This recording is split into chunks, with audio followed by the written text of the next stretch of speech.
담겨 있는 하나님의 뜻과 우리의 삶의 실천을 함께 나눠보고자 합니다. 오랜만에 구약이죠. 그쵸? 오랜만에 구약입니다. 창세기, 출애굽기, 레위기, 민수기까지 마치고 한동안 우리 신약 성경을 계속 나누다가 이제 로마서 강해 끝나고 하나님 나라의 상상력 편이 끝나고 이제 다시 구약의 마지막 5경의 마지막인 신명기 말씀을 함께 듣게 됐습니다. 우리 구약의 성경을 다시 한번 좀 이해해 봐야 될 것 같습니다. 하나님께서는 세상을 창조하셨죠. 그리고 하나님께서는 창조하신 세상에 질서를 만드십니다. 하나님과 인간, 인간과 인간, 그리고 인간과 피조 세계 가운데 하나님은 질서를 만드십니다. 그러나 인간이 범죄함을 통하여서 하나님과의 관계가 깨지고 인간과 인간 사회의 관계가 깨지고 인간과 피조 세계의 관계가 깨졌다는 이야기가 창세기의 이야기에 등장하게 됩니다. 하나님은 깨어진 질서를 그대로 두고 보시는 것이 아니라 그것을 회복하시기 위해 다시 그 질서를 이 세상에 하나님의 질서를 부여하시기 위해서 하나님은 아브라함을 선택하십니다. 그리고 아브라함에게 약속하시고 아브라함을 통하여서 하나님의 뜻과 하나님의 통치를 이 땅 가운데 세우시기를 희망하십니다. 그리고 아브라함은 이삭을 낳고 이삭은 야곱을 낳습니다. 그 약속은 이삭에게, 그 약속은 야곱에게 전수됩니다. 야곱은 이제 12아들을 낳아 12아들의 형제가 이스라엘이라는 민족으로 형성되게 됩니다. 근데 안타깝게도 여러 우여곡절 끝에 이스라엘은 애굽의 노예가 되게 됩니다. 여기서 하나님께서는 출애굽기 말씀을 통하여서 그들을 출애굽시켜서 하나님의 백성으로 하나님은 하나님의 왕의 자리에 올라서는 얘기로 출애굽기 이야기를 이어가십니다. 그것은 하나님이 창조하셨던 창조 세계의 질서의 회복의 거대한 스토리 중에 하나입니다. 하나님이 하나님의 자리에, 인간이 인간 백성의 자리에, 백성다운 백성이 되고 왕다운 왕으로 세워지는 이야기가 출애굽기의 이야기입니다. 출애굽기 19장 말씀을 보면 하나님께서 왕으로 그리고 이스라엘이 백성으로 세워지는 계약의 이야기가 등장합니다. 거기서 하나님은 동물을 잡아서 계약의 피로 삼으시고 왕과 백성의 계약을 세우십니다. 이 계약을 우리는 구약, 옛 계약이다라고 부릅니다.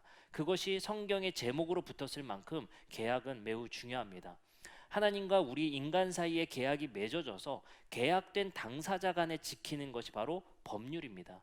그래서 하나님은 왕과 백성으로 우리와 계약을 이스라엘과 맺으시고 그들에게 주신 법이 바로 십계명입니다. 그 십계명을 하나님의 법 가운데 지킬 때만이 하나님의 나라의 백성으로 존재할 수 있습니다. 그래서 왕과 백성은 그 법 가운데 그 관계를 유지하게 됩니다. 근데 인간은 그 계약을 잘 지킬 수가 없겠죠. 그래서 하나님께서는 레위기 말씀을 통해서 제사라는 제도를 주십니다. 제사를 통해서 그들은 용서받을 수 있는 가능성을 주시고 제사를 통해서 하나님과의 관계를 계속해서 유지할 수 있는 장치를 주십니다. 하나님은 이제 성막에 거하시며 그들과 함께 하시고 그들은 제사를 드림을 통해 하나님과의 관계를 유지하게 됩니다. 근데 참 재미난 점은 제사 이야기 다 까먹으셨죠? 레위기 언제 했는지도 모르겠는데 레위기 말씀에 주신 참 재미난 얘기가 속죄 제사가 있죠. 근데 속죄 제사라는 것은 부지 중에 지은 죄만이 용서되는 것이지 고의적인 범죄는 해당되지가 않습니다. 그만큼 하나님의 나라의 법도의 그 규율과 질서를 지키는 것은 매우 엄격했고 매우 중요했습니다. 그리고 그 제사와 함께 배상을 물어내는 제도들을 하나님께서는 레위기 말씀을 통해 우리에게 알려주십니다. 그리고 나서 우리는 민수기를 읽었습니다. 민수기 말씀은 하나님 나라의 백성이 거대하게 불어나 이제 가나안 땅으로 향해 가는 이야기입니다. 근데 놀랍게도 정탐꾼 이야기와 함께 그들은 그곳을 가지 못하는 이야기가 등장하게 됩니다. 민수기 말씀을 통해서 우리에게 주신 하나님의 교훈은 우리 인간은 인간의 숫자로 하나님의 나라를 만들어가는 것이 아니라 하나님의 뜻을 지킬 때만이 하나님의 나라가 이 땅에 세워진다는 것을 우리에게 말씀하십니다. 이제 우리는 신명기 말씀에 도달했습니다. 신명기 말씀은 이제 드디어 가나안 땅에 들어가고자 하는 40년 방황을 끝내고 여호수아로 이어질 그 말씀 중에 하나입니다. 신명기 말씀을 우리는 읽을 때에 이 신명기 책 이름을 한번 생각해 볼 필요가 있을 것 같습니다. 사실 우리가 책 제목으로 부르고 있는 이 신명기는 우리 70인 성경을 기원해서 신명기라는 표현을 쓰는 것이지 히브리 성경 타낙에서는 이것을 신명기의 의미로 쓰지 않습니다. 대부분 유대인 성경은 그 성경의 책 첫 번째 단어로 책 제목을 씁니다.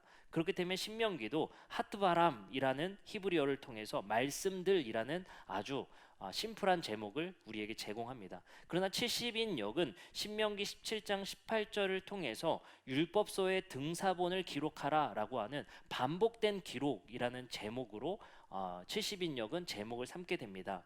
그래서 율법의 사본이라는 뜻으로 미셰네 토라 데우테로노미온이라는 단어가 형성되게 됩니다. 그래서 우리가 읽고 있는 이 신명기는 거듭할 신, 이게 귀신 신자가 아닙니다. 하나님의 명령의 말씀 이렇게 생각하시는 말이 많은데, 우리는 아까 70인역에 의해서 이제 사본, 다시 쓰다라는 제목으로 되풀이하다의 신, 하나님의 명령을 되풀이하는 이야기, 기록, 이렇게 돼서 신명기입니다. 그래서 신명기 말씀은 대부분 출애굽기, 레위기, 민수기에 나왔던 이야기를 재반복하는 이야기입니다. 그러면 이걸 왜 또 반복해? 라고 생각할 수 있겠지만, 요단강을 건너기 전 이제 그 계명을 다시 한번 반복하시는데 아주 똑같진 않습니다. 십계명도 또 나오지만 조금씩 달라요. 왜 다르냐면요. 그리고 왜 반복하냐면요. 이제는 광야 땅에서 지켜지는 말씀이 아니라 정착해서 지켜질 말씀으로 말씀을 갱신시켜 주십니다. 그래서 이제 정착하는 이스라엘 민족이 지킬 수 있는 법도로 약간의 갱신을 주는 말씀으로 그들에게 다시 한번 율법을 반복한다라는 말씀이 바로 신명기의 말씀입니다. 그래서 우리는 이 신명기 말씀을 한 절 한 절 다 이해하기보다는 신명기 말씀의 독특성, 조금 변화되는 과정들, 이런 부분들을 좀 집중적으로 살펴보면서 신명기 말씀을 함께 살펴봤으면 좋겠습니다. 오늘 1장의 말씀에서는 모세가 토로하는 장면이 나옵니다. 어떤 토로를 하게 되냐면요, 본인이 이제 송사를 다 감당할 수가 없어서 이제 10부장, 50부장, 100부장 제도를 조장 제도를 만드는 이야기가 오늘 본문 말씀에 등장하게 됩니다. 모세의 역할은 무엇이었습니까? 모세의 역할은요, 하나님께서 선택한 리더였죠. 그죠? 선택한 리더였는데, 사실 이 모세의 권위는 여호수아에게, 그 여호수아의 권위는 사사들에게 흩어지고, 사사들의 권위는 선지자로 흩어지고, 선지자의 권위는 왕으로 이어지게 됩니다. 이런 계보를 잇거든요. 근데 이 기능 자체가 뭐냐면요, 하나님의 말씀을 듣고 그 백성들에게 전달하는, 어떻게 보면 신탁의 기능이 있어요.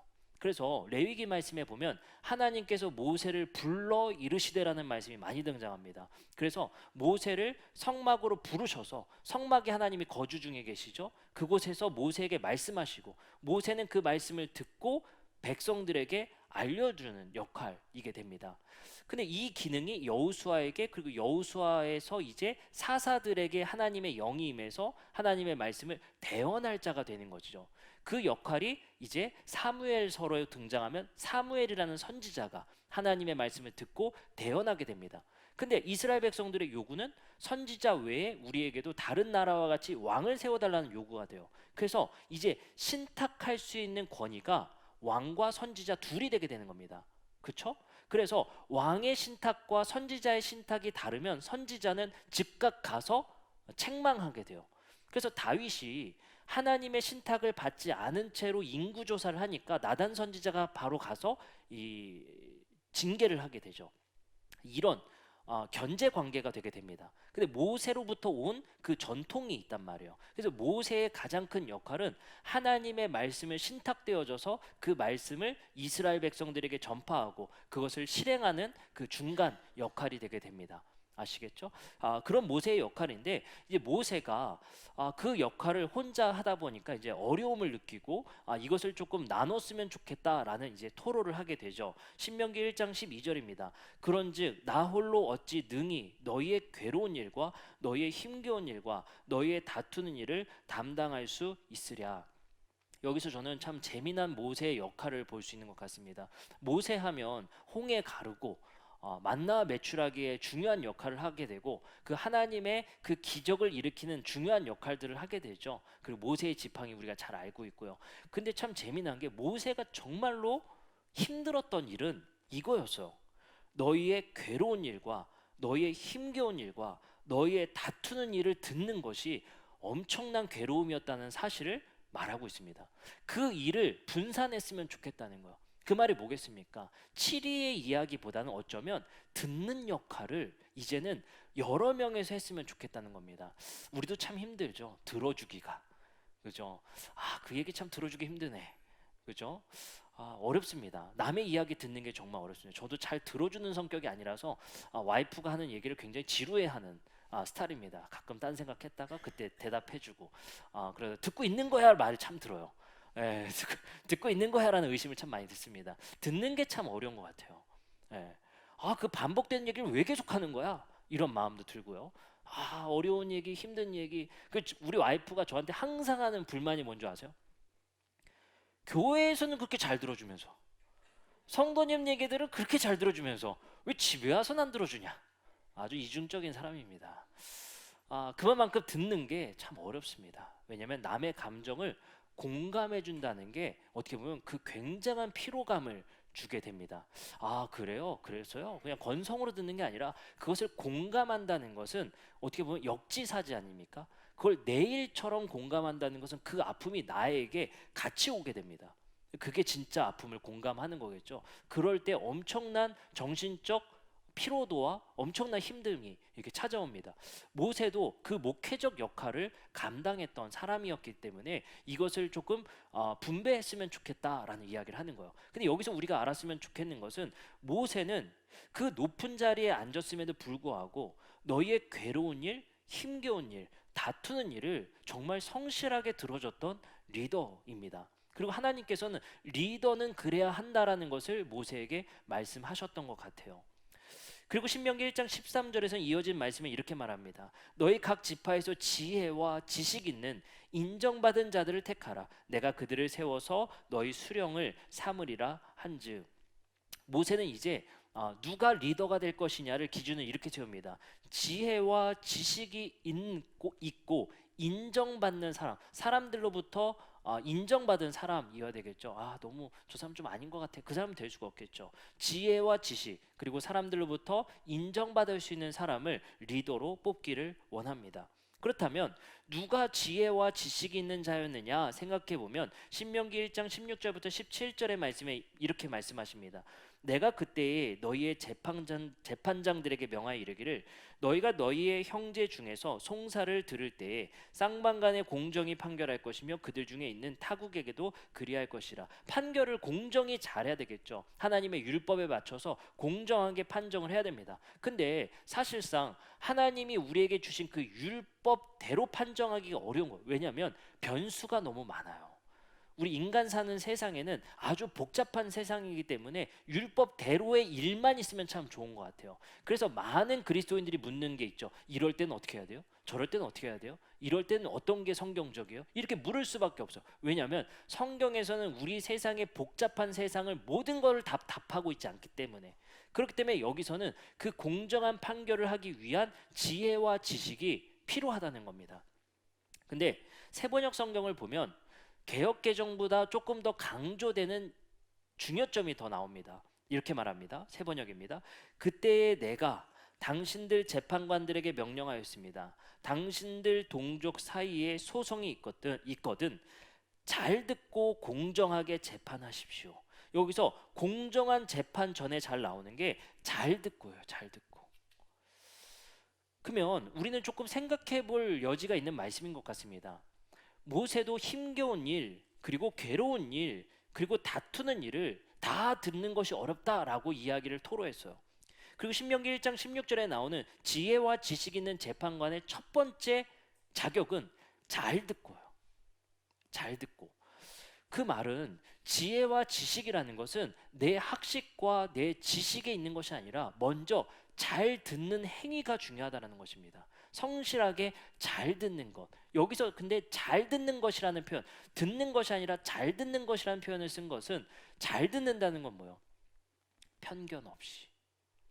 그 사람이 외국인이랄지라도, 그 사람이 신분적으로 낮은 사람일지라도 편견 없이 공정하게 잘 듣는 것. 그것이 굉장히 중요한 조건이라는 것을 알 수 있습니다. 객관적 듣기죠. 객관적으로 잘 듣기. 솔로몬은 우리가 잘 아는 지혜의 왕입니다. 근데 솔로몬이 자신의 지혜를 구할 때에 이런 기도를 하게 됩니다. 열왕기상 3장 6절부터 9절입니다. 솔로몬이 이르되 주의 종 내 아버지 다윗의 성실과 공의와 정직한 마음으로 주와 함께 주 앞에 행함으로 주께서 그에게 큰 은혜를 베푸셨고 주께서 또 그를 위해서 이 큰 은혜의 상을 주사 오늘과 같이 그의 자리에 앉을 아들에게 그에게 주셨나이다. 나의 하나님 여호와여, 주께서 종으로 종의 아버지 다윗을 대신하여 왕이 되게 하셨사오나 종은 작은 아이라 출입할 줄 알지 못하고 주께서 택하신 백성 가운데 있나이다. 그들은 큰 백성이라 수요가 많아서 셀 수도 없고, 지금 모세의 강구와 비슷해요. 그들은 큰 백성이라 수요가 많아서 셀 수가 없고 기록할 수도 없사오니 누가 주의 이 많은 백성을 재판할 수 있사오리까. 근데 여기서 뭘 구해요? 듣는 마음을 종에게 주사. 리더십의 자격, 솔로몬도 구하고 모세도 중요하게 강조하는 것은 듣는 마음. 근데 그것이 그냥 듣는 마음이 아니라 공정하게 잘 듣는 마음. 이것이 그들의 기도 제목이었고 그들이 가져야 할 리더십의 중요한 자격이었다는 것입니다. 어쩌면 그들의 기준에게 있어서는 지혜와 지식, 그것은 후자인 거고 전자는 먼저 잘 듣는 마음, 그것을 편견 없이 공정하게 잘 듣는 마음이었다는 것을 우리는 알 수 있습니다. 아까 읽었던 신명기 1장 16절 17절의 말씀에 특히 17절은 이렇게 말하죠. 재판은 하나님께 속한 것인즉 너희가 재판할 때 외모로 보지 말고 귀천을 차별 없이 듣고 사람의 낯을 두려워하지 말 것이며 스스로 결단하기 어려운 일이 있거든 내게로 돌리라. 내가 들어주겠다. 정말 어려운 일이 있으면 그건 내가 들을게. 그러니까 듣는다라는 게 계속 강조된다는 거예요. 근데 여기서 강조한 게 있죠. 어떻게 하래요? 귀천을 차별 없이, 외모를 보지 말고 들어라. 그것이 바로 잘 듣는 방법이라는 거예요. 그럼 우리는 듣는다는 것을, 잘 듣는다는 것을 내가 2시간 들어줄게, 이게 아니라 편견 없이 들어야 된다는 거예요. 그 사람을 외모로, 귀천으로 판단하지 않고 편견 없이 그 사람을 마주하고 바라볼 수 있는 그 마음이 먼저 중요하다는 것입니다. 그것이 이 말씀에 어떻게 보면 리더십을 뽑는 데 있어서 중요한 기준이 된다는 것입니다. 그래서 신명기 1장의 말씀에 강조되는 것이 바로 듣다입니다. 그리고 리더십을 뽑을 때 중요한 기준이 바로 듣는 것. 근데 그냥 듣는 것이 아니라 잘 듣는 것. 차별 없이, 귀천에 차별 없이 잘 듣는 것, 공정하게 잘 듣는 것이 중요하다는 것을 알 수 있다는 거예요. 여기서 듣는다라는 것이 히브리어로 샤마, 그러니까 우리가 잘 아는 쉐마 이스라엘, 들으라 이스라엘이라고 했던 그 듣다의 같은 히브리어입니다. 그래서 이 들으라는 것이 엄청나게 강조됐다는 거예요. 제가 신명기 말씀을 완독하다 보니까 2가지가 강조돼요. 사람의 이야기를 잘 들어라, 하나님의 말씀을 잘 들어라. 그것이 쉐마의 2측면인 것 같아요. 우리는 근데 쉐마 이스라엘만 보는 것 같아요. 이스라엘아, 하나님의 말씀을 들으라. 유일한 하나님이시다. 우린 이 말씀에 집중을 하는데 하나님의 말씀을 잘 쉐마하는 것도 좋지만, 그것도 중요하지만 우리의 이웃의 말씀을 공정하게 그 말을 잘 듣는 것도 같이 강조된다는 거예요. 그 2가지의 측면의 밸런스가 우리의 삶에 중요하다는 것을 말씀을 통해 우리에게 교훈하고 계십니다. 신명기 6장 4절에 보니까 우리가 잘 아는 쉐마 이스라엘 이렇게 말하죠. 이스라엘아 들으라. 우리 하나님 여호와는 오직 유일한 여호와시다. 신명기 9장 1절입니다. 이스라엘아 들으라. 내가 오늘 요단강을 건너 너보다 강대한 나라들로 들어가서 그것을 차지하리니 그 성읍들은 크고 성벽 하늘에 닿으며. 신명기 20장 3절입니다. 말하여 이르기를 이스라엘아 들으라. 너희가 오늘 너희의 대적과 싸우려고 나왔으니. 계속해서 반복되는 게 바로 이스라엘아 들으라 입니다. 그러면 이제 2가지의 측면을 한번 생각해 봤으면 좋겠어요. 공정하게 잘 듣는 것, 편견 없이 잘 듣는 거의 한 측면, 그리고 하나님의 말씀을 잘 듣는 것. 근데 이 하나님의 말씀을 잘 듣는 것은 제가 아까 이야기했듯이 리더를 통해 들을 수밖에 없는 거예요. 왜요? 아까 누가 하나님의 말씀을 신탁한다 했죠? 모세, 사사, 선지자, 왕. 그 사람들만 어떻게 돼요? 하나님의 말씀을 신탁할 수 있는 권위가 있었단 말이에요. 그렇죠? 그 사람들에 의해서만 하나님의 말씀이 선포될 수가 있었어요. 근데 만약에 그러면 내가 유일한 신탁자인데 그 신탁의 말씀을 들을 수 있는 사람인데 이 사람이 하나님의 말씀을 듣고 변형해서 알려줘요. 이게 이스라엘의 범죄가 되는 거예요. 그 왕조 시대 때에 이스라엘이 멸망한 이유는 왕들이 하나님의 말씀을 듣고 그 말씀을 자기의 좋을 대로 변형해서 이스라엘 백성들에게 전파하면서 망하게 되는 겁니다. 그 예시들을 좀 보도록 하겠습니다. 사무엘상 15장 2절부터 9절입니다. 이것이 바로 사울 왕의 잘못된 신탁이었죠. 만군의 여호와께서 이같이 말씀하시기를 아말렉이 이스라엘에게 행한 일 곧 애굽에서 나올 때의 길에서 대적한 일로 내가 그들에게 벌하노니 지금 가서 아말렉을 쳐서 그들의 모든 소유를 남기지 말고 진멸하되 남녀와 소와 젖먹이는 아이와 우양과 낙타와 나귀를 죽이라 하셨나이다 하니 사울이 백성을 소집하고 그들을 들라임에서 세어보니 보병이 20망이요 이렇게 얘기를 합니다. 그리고 마지막 9절에 우리가 잘 아는 말씀이 나오죠. 사울과 백성이 아각과 그의 양과 소의 가장 좋은 것 또는 기름진 것과 어린 양과 모든 좋은 것을 남기고 진멸하기를 즐겨 아니하고 가치 없고 하찮은 것은 진멸하니. 그러니까 좋은 것은 남기는 이야기로 이야기가 진행되죠. 그리고 사무엘 선지자가 와서 욕을 하죠. 뭐라고 얘기해요? 순종이 제사보다 나은 것이다 라고 얘기하죠. 여기서 순종은 뭡니까? 네가 하나님의 말씀을 응용하지 말고 하나님의 말씀을 그대로 실천하라는 거예요. 왜 너에게 좋을 대로 그것을 말씀을 받아들이냐는 겁니다. 그래서 우리가 이 신탁의 개념에 있어서 굉장히 중요한 리더십의 자격은 그 말씀을 있는 그대로 이스라엘 백성들에게 전달하는 통로가 돼야 된다는 거예요. 그렇기 때문에 그 신탁을 받아들여서 응용하는 왕들에 의해서 이스라엘 백성들이 멸망하는 과정이 구약 성경의 후반부까지 진행되는 것입니다. 사무엘하 23장 2절의 말씀에 보면 이 신탁의 이야기가 어떻게 진행되는지 이렇게 말을 하죠. 여호와의 영이 나를 통하여 말씀하시며 그의 말씀이 내 혀에 있도다. 어때요? 이 선지자의 표현이 여호와의 영이 나를 통하여 말씀하고 계시다라고 얘기를 하는 거예요. 그 말씀이 그대로 전달될 수 있도록. 열왕기상 22장 23절부터 24절에 이렇게 말합니다. 이제 여호와께서 거짓말하는 영을 왕의 이 모든 선지자의 입에 넣으셨고 또 여호와께서 왕에 대하여 화를 말씀하셨나이다. 그나아나의 아들 시드기야가 가까이 와서 미가야의 선지자의 뺨을 치며 이르되 여호와의 영이 나를 떠나 어디로 가서 내게 말씀하시더냐. 그 신탁을 가지고 서로 선지자와 왕이 견제하고 싸우고 있는 거거든요. 그러니까 선지자들은 계속해서 왕들이 하나님의 말씀을 응용해서 하는데 선지자는 이렇게 말하는 거예요.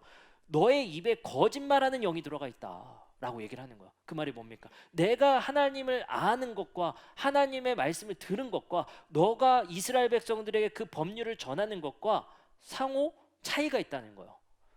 그것을 지금 선지자가 시드기야 왕에게 이야기하는 겁니다. 이런 이야기들을 통해서 하나님의 말씀을 듣고 그것을 이스라엘 백성들에게 전달하는 그 듣는 자의 역할이 등장한다는 것, 이 구약 성경에 중요하게 다뤄진다는 것을 알 수 있습니다. 그 두 가지 측면을 배웠습니다. 하나님의 말씀을 듣고 전달하는 이 왕과 선지자들의 이야기와 그리고 이스라엘 백성들의 그 송사를 공정하게 차별 없이 잘 듣는 것.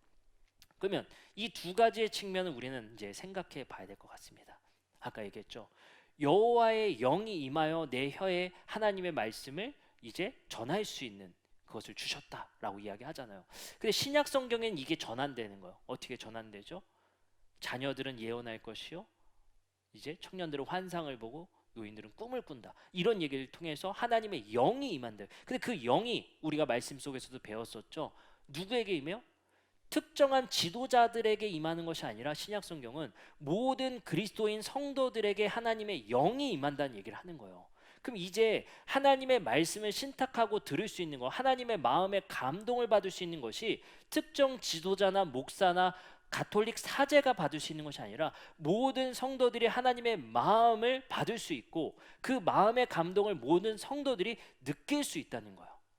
근데 중요한 것은 여기서 무엇이 중요하겠습니까? 그 말씀이 하나님의 말씀인지 내 마음의 욕망인지를 분별하는 것이 매우 중요하겠죠. 그렇기 때문에 우리는 그 하나님의 말씀을 들은 것이 내 욕망인지 하나님의 말씀인지를 분별하기 위한 기준이 성경인 거예요. 그 성경의 말씀을 통해서 나에게 아무리 진짜 진한 감동을 주셨어도, 그러니까 저는 사실상 우리 성도님들에게 많이 고백했잖아요. 하나님의 말씀을 음성으로 또렷하게 야 거기 가라 이렇게 문장으로 들은 적은 없어요. 문장. 근데 한 달 동안 제 마음을 힘들게 할 정도의 강한 감동을 계속 주시는 경우는 제가 굉장히 중요하게 생각을 합니다. 그 감동이 내 마음의 감동인지 하나님의 말씀의 감동인지를 저도 거기서 분별하기 위해서, 이것이 설사 아무리 나에게 일주일 동안 나를 힘들게 하는 마음의 감동일지라도 그것이 하나님의 말씀에 부합되지 않는다면 그 일은 내 욕망이겠구나 해서 분별을 하게 됩니다. 예를 들면 어떤 걸까요? 아무리 제가 교회의 사업 가운데 좋은 것들이 있더라도 하나님의 말씀에 부합하지 않아요. 예를 들어서 어떤 걸까요? 이런 사업을 우리 교회가 하면 좋겠다. 근데 이걸 우리 교회에서 진행하면 이웃 상점들에게 피해를 줄 것 같은 거예요. 하나님이 저에게 이렇게 감동하시진 않을 거예요. 이런 걸 저에게 뜻으로 주시진 않을 거란 말이에요. 그땐 제가 우리 교회에 도움될 텐데 라도 마음을 접게 됩니다. 그래서 우리에게는 중요한 원칙이 필요하고 중요한 기준이 필요한 거예요. 그것이 바로 구약의 성경입니다. 저는 그래서 신약을 전공했지만 계시로서의 말씀의 구약의 중요도를 저 개인적으로는 굉장히 중요하게 봅니다. 왜냐하면 우리는 성경 속에 여러 가지 말씀들이 등장하지만 하나님으로부터 신탁되어서 전파되는 말씀들의 대부분의 상당량이 구약 성경에 있어요. 그 구약 성경에 하나님으로부터 직접적인 신탁의 말씀을 기록한 말씀들을 더 집중해서 봐야 합니다. 예를 들어서 이거죠.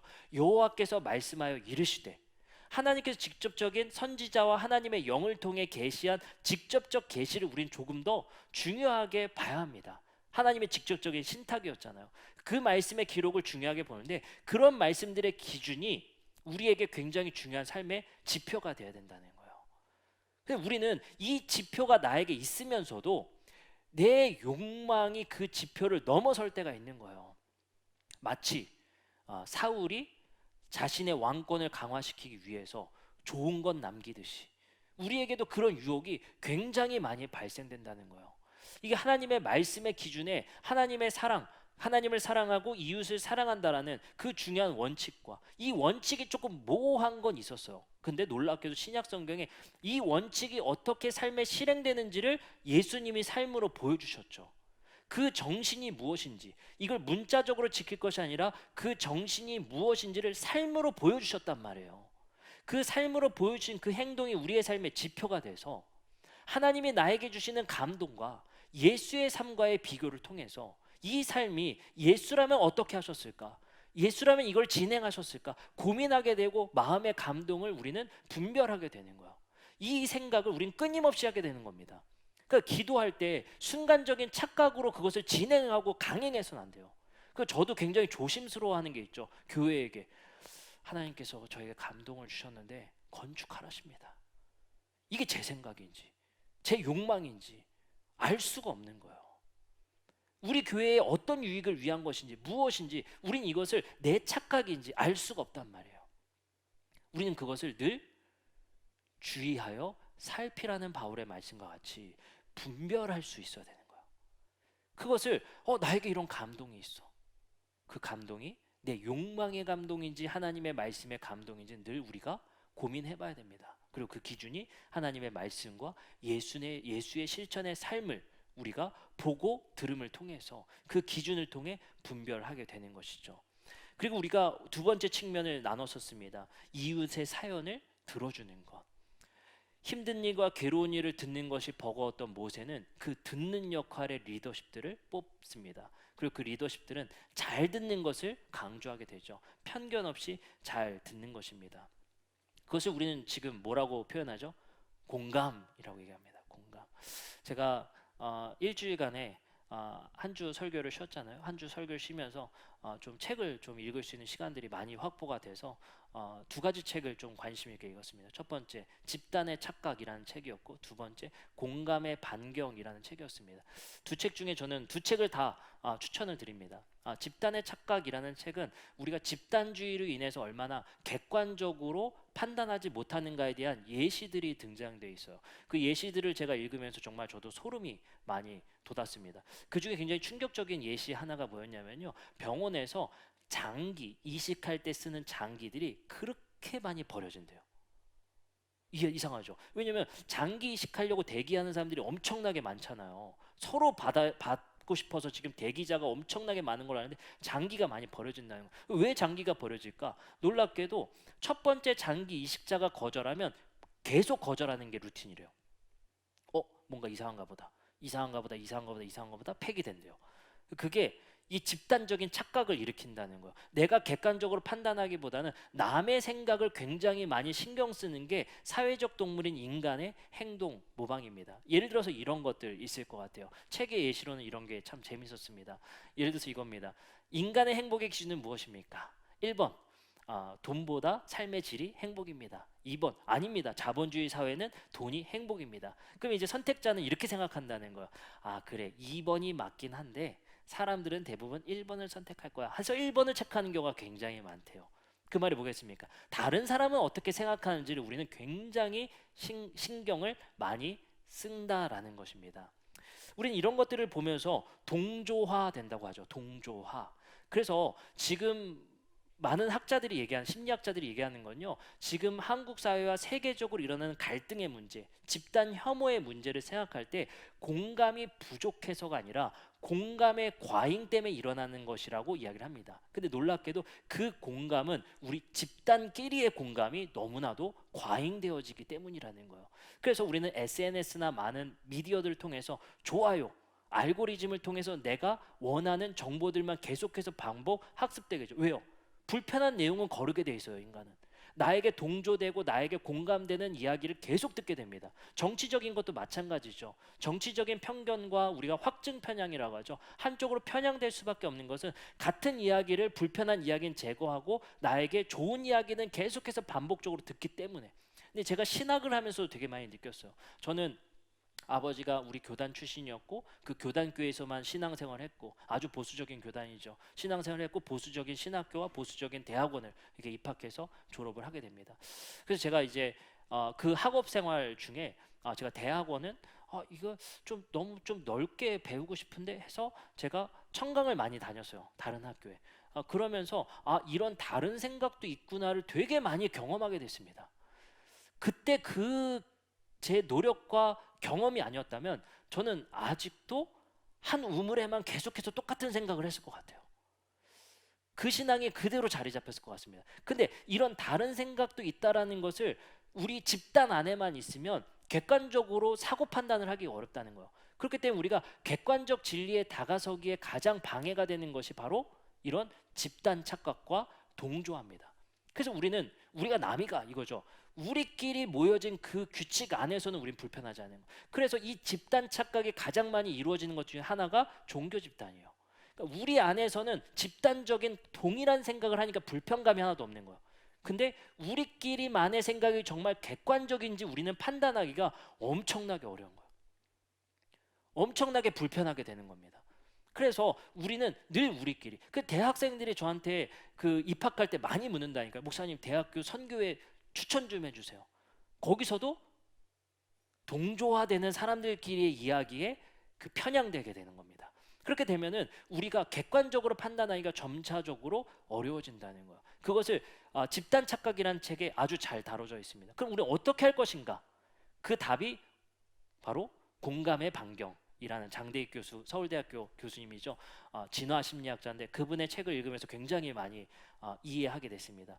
이것을 우리가 넘어서기 위해서는 이제 그 동조화되어져 있는 그 그룹에서 공감의 반경을 더 넓혀가야 된다는 거야.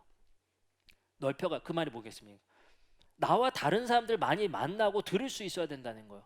나랑 불편한 생각, 내 불편한 생각을 같이 들을 수 있는 사람의 반경을 넓혀야 내가 조금 더 객관화될 수 있다는 거예요.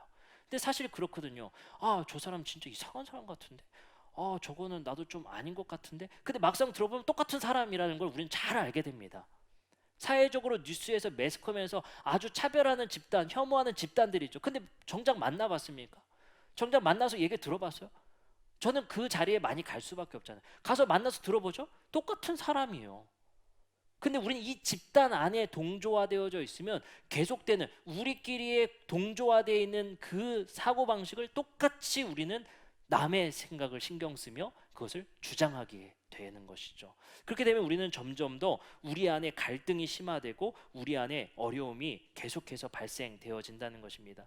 그렇기 때문에 지금 현재는 팬데믹과 알고리즘 시대 속에서 공감의 반경이 점점 더 좁아져 있다는 거예요. 좁아져 있다는 거. 그래서 제가 그런 얘기를 많이 해요. 제가 페이스북을 하잖아요. SNS 하면 제가 페이스북 팔로워가 굉장히 많거든요. 5천 명이 넘어요.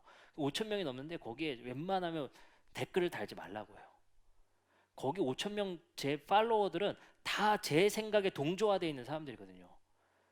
제가 쓴 것에 반대하면 저희 팔로워들이 가만두지 않아요, 여러분들. 네, 가만두지 않습니다. 착각하는 거예요. 내가 착각하게 된다고요. 그 사람들만이 이 소셜의 전부가 아닌데 나는 그 안에서 왕국을 만들고 있는 거예요. 내 삶의 영역 안에서 왕국을 만들고 나와 동조화되지 않는 사람들은 다 내 밖으로 쳐내거나 그 공동체 안에 들어갈 수가 없단 말이에요. 그래서 우리는 이러한 네트워크를 점점 넓혀서 공감의 반경을 늘릴 수가 있어야 되는 거예요. 저는 오늘 말씀을 통해서 이 이웃의 이야기를 들어주는 것이 굉장히 중요하겠구나 생각을 할 수밖에 없습니다. 동물들도 공감은 할 수 있다고 해요. 예를 들어서 침팬지가 싸움을 하면 그 종족 번식으로 해서 싸움을 하면 그 싸움에 진 침팬지를 위로하는 것들의 실험상에 많이 나타난다고 합니다. 예를 들어서 쥐 실험을 하는데 한 쥐가 먹이를 먹으면 한 쥐에게 전기 충격을 가하게 된다는 거예요. 이런 실험을 했는데 쥐가 먹는 걸 멈추더라는 거예요. 그 말은 생물학적 공감은 동물도 가능하다는 거예요. 근데 인간만이 할 수 있는 건 아니에요, 공감이. 인간만이 하는 공감의 고차원적인 영역은 역지사지예요. 그 사람의 상황을 나도 이해해 보는 것. 그것을 우리가 들어본다는 것이 저는 굉장히 중요하다고 생각합니다. 로마서 말씀에 바울은 이것을 말씀을 우리에게 전하고 있죠. 즐거워하는 자와 함께 즐거워하고 슬퍼하는 자와 함께 슬퍼하는 것. 이것이 교회에 있어야 될 일이다라는 것이 바울의 이야기입니다. 그 사람의 상황을 역지사지로 공감해 보는 것. 이것이 우리에게 매우 중요하다는 것을 오늘 말씀과 그리고 이야기들을 통해서 우리는 생각해 볼 수 있습니다. 우리는 이 동조화, 우리 교회 안에 이 동조화를 넘어서 나와 다른 불편한 이야기를 들을 수 있는 훈련이 돼야 됩니다. 근데 그것은 모세가 야, 나 때려칠래, 나 그만할래가 아니에요. 야, 듣는 사람을 넓혀서라도 다 들어야 된다. 듣는 사람의 숫자를 늘려서라도 나와 불편한 얘기, 우리가 흔히 말하는 말 같지 않은 이야기, 이 이야기 공감하고 들어줄 수 있는 사람을 늘리는 것으로 제도를 만들더라는 거예요. 어쩌면 야, 앞으로는 중요한 일만 가져와. 저 같으면 이랬을 것 같아요. 제 부족한 지식으로는 야, 중요한 일만 가져와. 이거 건 아닌 건 가져오지 마. 어느 정도 건이 되는 것만 가져와 라고 했을 것 같아요. 근데 그 많은 사람의 숫자를 들어주기 위해서 지혜를 달라고 하는 솔로몬, 그리고 그것을 공감하기 위해서 나 혼자 공감의 스트레스를 감당하지 못하는 모세가 사람을 늘려서라도 그 듣는 사람들을 늘려가는 모세의 이 이야기, 이것이 우리에게 어떤 이야기를 주고 있습니까? 우리의 삶 속에서 어떻게 보면 동조화된 것을 넘어서 공감의 반경을 늘리고 많은 사람의 이야기를 들을 수 있는 우리의 그리스도인들의 자세가 필요하지 않겠습니까? 그 말은 우리는 나가서 들을 길을 여셔야 돼요. 나가서 더 들으셔야 됩니다. 그 제가 예전에는 청년부만 맡아서 사역했을 때는 참 그게 마음에 안 들었어요. 뭐냐면 청년부 조 모임을 하잖아요. 맨날 모여서 드라마 얘기만 하는 거예요. 자기들끼리만 아는 얘기를. 아니 그니까 야, 그 교회 와서 모임을 하는데, 아니 조모임이라고 해서 조모임을 하는데 1시간 내 자기들끼리 뭐 히히덕거리면서 영화 뭐 봤냐, 뭐 마블 영화 재밌네, 뭐 했네 하면 목회자 입장에서 화가 나는 거예요. 교회 와서 말씀을 좀 나누고 이야기를 좀 나누고 해야지, 그게 좀 주제가 돼야지 맨날 쓸데없는 얘기만 하냐라고 생각했었던 적이 저도 있다는 거예요. 근데 이 말씀들을 생각해보고 곰곰이 생각해보니까 우리는 그 사람들의 하소연과 그 사람들의 삶의 이야기들을 들어주는 게 얼마나 중요한지를 여기서 저는 포인트를 보게 돼요. 왜요? 아까 얘기했잖아요. 야, 그 부부싸움 같은 건 여기 가져오지 마가 아니에요. 사람을 늘려서라도 더 들어야 된다. 이것이 교회의 원칙이 돼야 되고 구약의 원칙이 되고 있단 말이에요. 그럼 우리는 어떻게 해야 됩니까? 우리는 듣는 사람이 돼야 됩니다. 하나님의 말씀을 듣고 잘 분별할 수 있는 지혜와 우리의 삶의 공감의 반경을 늘려가며 우리 스스로가 객관화되는 도움도 되죠. 공감의 반경을 늘려가며 사람의 이야기를 들을 수 있는 마음, 이것이 우리에게 필요하다는. 이것이 왜 우리에게 부재하겠습니까? 여유가 없는 것 같아요. 그 삶의 여유가 없는 것 같아요. 그거 들을 정도로 한가하지 않아요. 그거 들을 정도로. 저도 목회하면서 가장 힘들었던 구간이 그 몇 여선교회를 맡았을 때였어요. 수다가 끝나질 않아요. 이 신방이 끝나야 되는데 집에 한번 초대받으면 끝나질 않아요. 그래서 음식을 목회자들이 빨리 먹거든요. 다음 또 집을 가야 되니까. 근데 끝나질 않아요. 그 하소연이 하루 종일입니다. 자, 그 말 표현대로 귀에서 피가 날 것 같이 하루 종일 얘기하세요. 하루 종일. 아, 근데 그것이 얼마나 중요한구나를 알게 됩니다. 우리가 많은 사람들의 이야기를 들어줄 수 있는 마음, 그리고 그것을 듣지 못하는 우리의 여유 없는 마음. 우리는 그래서 기도해 봤으면 좋겠습니다. 이 솔로몬의 기도와 같이 하나님께 이 지혜를 달라고 했으면 좋겠어요. 그 지혜는 무엇입니까? 우리가 기발한 지식이 아니라 하나님 우리에게 듣는 마음을 달라고 하는 기도가 우리에게 있었으면 좋겠습니다. 그리고 그 듣는 마음의 여유와 룸이 우리 안에 있었으면 좋겠어요. 그럼을 통해서 공감의 반경을 늘려가서 우리가 우리 안에 동조화되어 있는 것에 내가 편향되어져 있진 않는지도 생각해 보시고, 나한테도 도움이 너무 되는 거예요. 저도 나가서 이야기를 많이 들으려고 하거든요.